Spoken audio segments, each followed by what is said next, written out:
Beleza, galera? Tudo bom? Bom, dando continuidade lá à nossa letiva, né?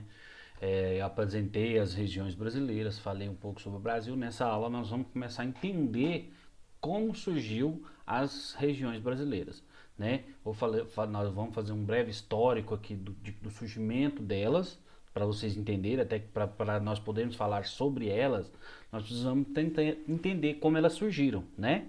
Senão fica meio sem sentido. Então vamos embora, né? Começar essa aula. Espero que seja uma aula bem leve, tá? Uma aula bem tranquila, para não ter cansaço, tá bom?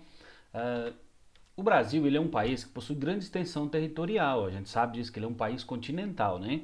Então o Tratado de Tordesilhas ele foi lá em 1494, quando acabaram de descobrir a América. Ele foi o primeiro responsável por uma divisão no território que hoje corresponde ao Brasil, certo? Outra divisão que ocorreu com as capitanias hereditárias em 1534, que constituiu na fragmentação do território brasileiro em 15 faixas de terra. Então, nós tivemos lá o Tratado de Tordesilhas, que eu vou mostrar aqui para vocês, né, que está aqui, naquela época dividiu o Brasil em para oeste Espanha, para leste Portugal, certo? E aí depois, em 1534, veio a divisão das capitanias hereditárias, que eram divididas em 15 capitanias. E aí cada um tomava conta, cada um representante do rei tomava conta, como se fossem pequenos estados divididos pela coroa portuguesa, certo? Então a primeira divisão histórica do Brasil já surgiu lá em 1500, no Tratado de Tordesilhas e as capitanias hereditárias, certo? E essa divisão ficou por muitos anos, tá, gente? Então, posteriormente, com o intuito de adaptar as características econômicas, culturais, aí já começa, ó, físicas e sociais dos estados em uma mesma região, o território nacional ele passou por diversas regionalizações, tá? Onde em 1913 foi a primeira divisão institucionalizada, até porque até 1895 nós éramos até 1822 nós fazíamos parte do império que não tinha essa preocupação, tá bom? Essa proposta de divisão regional do Brasil ela surgiu para ser utilizada no ensino da geografia. A geografia surge ali como ciência, né? Então os critérios utilizados foram apenas os elementos físicos, tá? Então observou-se os elementos físicos, clima, vegetação e relevo. Ele dividiu o país em 5 regiões, tanto é que as regiões são localizações geográficas, né? Setentrional, tá? Norte oriental, oriental e meridional. Então, setentrional norte, meridional sul, norte oriental leste, né?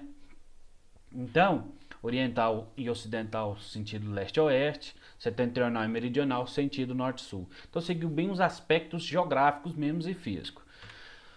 Essa é a divisão. Então tinha aqui ó, a região da Amazônia, já naquela época com estudos de campo, pessoas foram pesquisar e viram que o Brasil possuía uma região com floresta amazônica, uma região com cerrado, uma região com caatinga, uma região com floresta Mata Atlântica e uma região com araucárias e pampas, né? Então aí tem uma divisão bem física, bem dos aspectos físicos. Dando continuidade à divisão, ela não foi uma divisão, não se desconsiderou os aspectos físicos, mas englobou, ou seja, aumentou outros critérios, tá bom? Então, em 1940, o Instituto de Geografia e Estatística elaborou uma nova proposta de divisão para o país, que além dos elementos físicos, considerou os aspectos socioeconômicos. Aí vem a questão do região mais rica e região mais pobre, tá? Então surge ali a região norte, ainda lá, tá vendo? Levando-se em consideração os aspectos físicos. Centro-oeste, que até 1970, 1980 ali eram regiões pouco desenvolvidas, então tinha muitos a questão física mesmo. Região nordeste, aí ele já dividia em ocidental e oriental, ou seja, que eu diria que o interior do sertão, né, da Caatinga é mais pobre e até hoje é assim. E aí o Nordeste Oriental que é mais ali o litoral, as capitais, né, regiões mais ricas. O leste setentrional, que seria a Bahia, parte de Minas, que é uma região mais pobre. O leste meridional, que são São Paulo, Rio de Janeiro, que seria a região mais rica. E o sul, que é os que estão hoje, né? Também uma região diferenciada no aspecto econômico. Ok? Então, lá em 1970, o Brasil ele recebe um novo desenho regional, que é o atual, foi criada então a região Sudeste, compostas pelos estados de São Paulo e Rio de Janeiro, e aí agrupou-se Minas Gerais e Espírito Santo, tá? Levando aí também aí em consideração, além dos aspectos socioeconômicos, os culturais, pesou bastante nisso, tá? O Nordeste recebeu Bahia e Sergipe, certo? E todo o território de Goiás, ainda não dividido, pertencia ao Centro-Oeste. E Mato Grosso, devido à sua grande extensão territorial, foi dividido alguns anos depois, dando origem ao estado de Mato Grosso do Sul, 1978, se não me engano. Tá bom? E em 1988, o estado de Goiás é dividido e o Tocantins passa a ser um estado independente e forma-se a região norte, até porque as suas características culturais e até físicas fazem parte da região norte. Certo? Então, esse é o novo desenho, tá, das regiões brasileiras. Isso, e é o atual até hoje, certo? Alguns territórios são incorporados e passam a ser estados. Tá? Tocantins, que fazia parte de Goiás, lá naquele primeiro mapa, lembra aqui, ó? Tá vendo aqui? Era tudo um só estado, certo?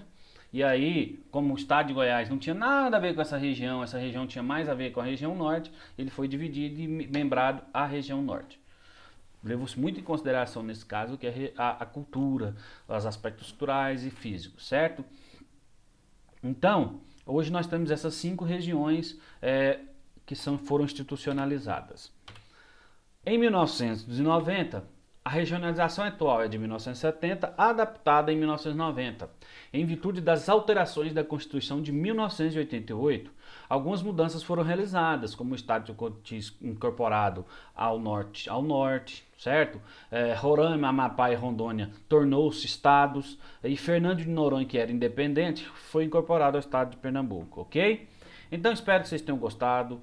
É só um breve histórico do surgimento das regiões brasileiras, e na próxima aula nós vamos falar especificamente da cultura e das ideias e de toda uma região, de todos os seus aspectos culturais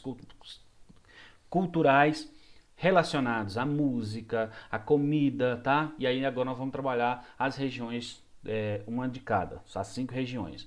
Vamos falar sobre os seus aspectos, suas peculiaridades, né? Essa diversidade que tem as regiões brasileiras. Fica aqui um recado para vocês. Estudar, gente, pode não ser o que vocês mais gostam de fazer neste momento, de vocês, nessa adolescência, mas com certeza estudar será essencial para um dia fazer o que você mais gosta. Eu, professor Cleito, hoje faço o que mais gosto porque estudei, tá bom? Um beijo, um abraço, espero que vocês tenham gostado dessa aulinha. Fica aqui, um beijo para vocês.